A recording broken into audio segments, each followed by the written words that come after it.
안녕하세요, 여러분.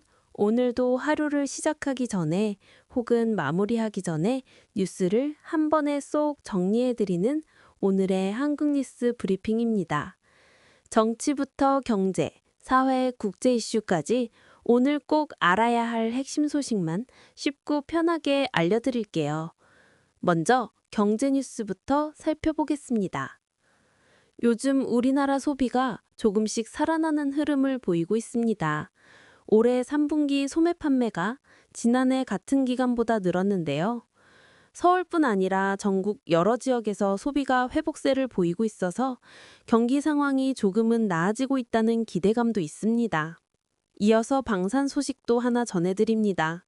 전 세계적으로 국방비가 크게 증가하면서 한국의 무기 체계가 점점 더 주목을 받고 있습니다. K2 전차와 K9 자주포, FA-50 훈련기, 그리고 천궁2 미사일까지 한국산 무기는 이제 글로벌 시장에서도 신뢰받는 브랜드가 되고 있습니다.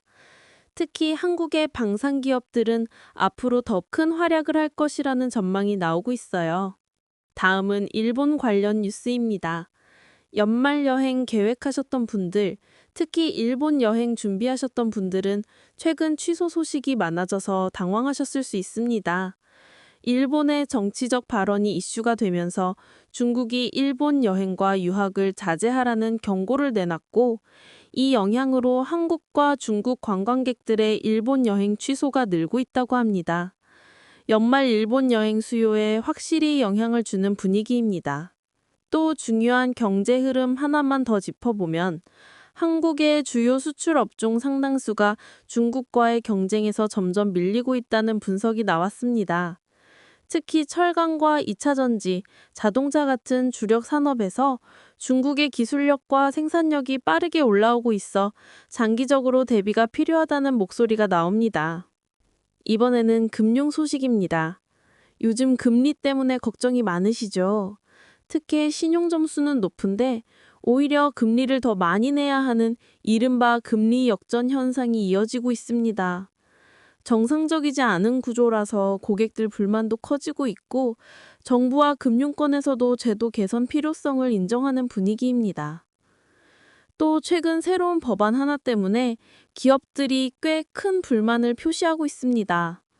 주가를 의도적으로 낮춰 세금을 피하는 걸 막겠다는 취지의 법안인데 만약 이 법이 그대로 시행되면 기업들의 세금 부담이 지나치게 커질 수 있다는 우려가 나오고 있습니다.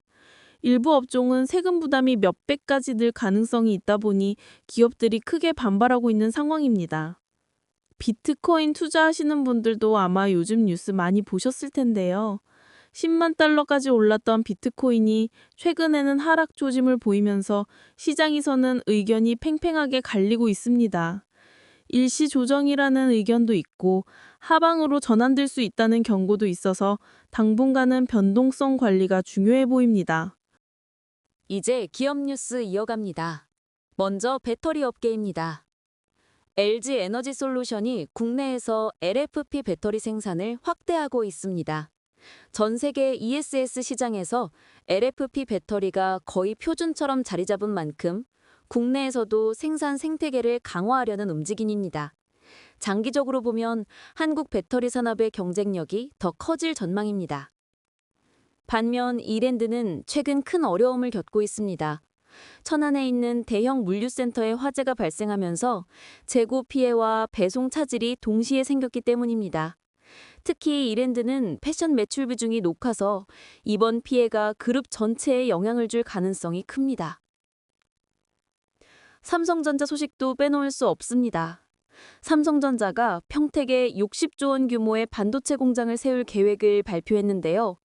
완공되면 차세대 고대역폭 메모리와 인공지능용 반도체 생산의 핵심 기지가 될 것으로 기대됩니다. 이 공장은 지역 경제에도 큰 힘이 될 것으로 보입니다. 다음은 부동산 뉴스입니다. 서울 집값이 다시 크게 올랐습니다. 10월에만 1%가 넘게 상승했는데 특히 한강 주변 지역 중심으로 오름세가 두드러졌습니다. 정부 대책 발표 전후로 매수 심리가 움직였다는 분석이 많습니다. 한편 미성년자 주택 매수도 늘어났습니다. 10월 한 달 동안 미성년자가 집을 산 사례가 26건이나 나왔는데요. 부모의 지원을 받은 이른바 부모 찬스라는 지적이 이어지고 있습니다. 잠실 우성아파트에서는 극단적인 가격 변동도 있었습니다.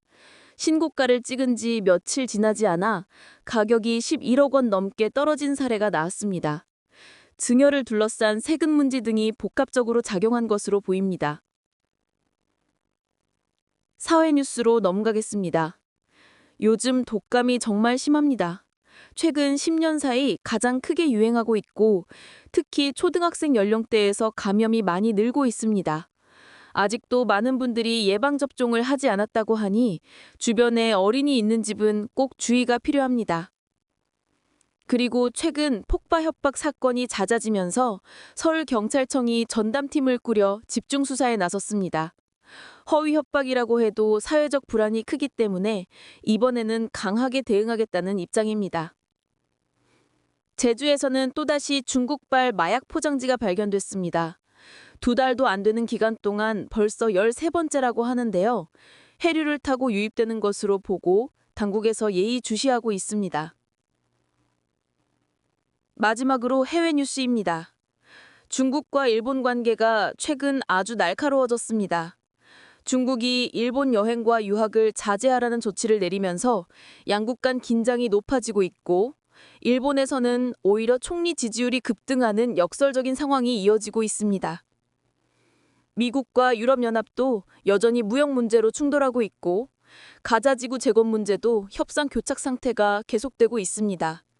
중동과 중남미 지역의 긴장도 여전히 이어지는 모습입니다.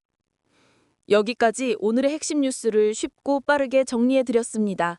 여러분께 도움이 되셨길 바라고요. 내일도 중요한 소식만 골라서 편하게 들려드릴게요. 오늘 하루도 편안하게 보내시고 좋은 일만 가득하시길 바랍니다. 감사합니다.